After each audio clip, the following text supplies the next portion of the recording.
Two other areas of great interest to the Chinese are Central and South America, and Chinese investments in that part of the world are rapidly expanding as well. Just this week, the Chinese President Hu Jintao met with the leader of Costa Rica to discuss new business ties. With more about what the Chinese are doing in the Western Hemisphere, we're joined by Chris Sabatini. He's a Senior Director of Policy at the Council of the Americas, which promotes free trade in the region. Mr. Sabatini, good to see you again. Thank you. Nice to be here.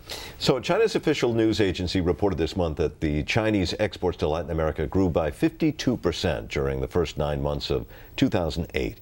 Isn't this an even bigger market for the Chinese going forward? Oh, of course. It's a big market going both ways. For example, Latin American exports to China in 2000 were about $13 billion. Last year, 2007, they were $110 billion. And it goes the other way, too. China exporting its manufactured goods to Latin America. The problem for many Latin American countries is that Chinese produced goods really compete at a basic level with many of their products. Light manufacturing, textiles, shoes. And so the countries that are seeking a free trade agreement with China, Chile already has one, Peru is negotiating one, Costa Rica is now negotiating one. Some of their manufacturers are a little worried about the competition they're going to face from Chinese producers. And this is sort of what America saw, not necessarily from China, but from other companies overseas as they began to produce products cheaper than we could produce them. Precisely. China has cheap labor, given its labor market, and it's really at the low end of industrialization and producing low-end goods.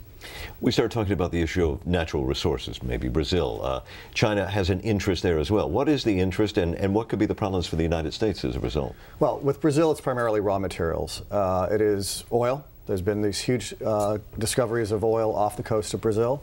But also Brazil is a major oil producer on its own right. But there's also iron, tin, nickel, soybean, chicken even. It's become a huge exporter to China of primary products.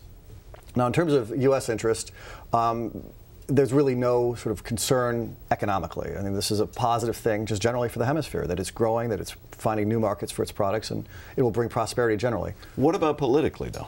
Politically, I think there are conspiracy theorists who want to see this as China trying to interfere in our hemisphere. Certainly, there are a few countries. Brazil's not one of them. Brazil's relationship is very pragmatic with China. But there's Venezuela, there's Cuba, where Hu Jintao just visited.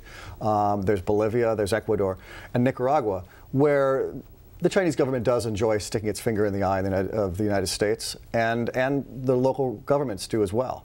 But really, honestly speaking, there's no true sort of military or political designs on the United States or on the hemisphere and the Chinese. This is primarily an economic relationship. Chris Sabatini, thank you. Good to talk with you again. Great.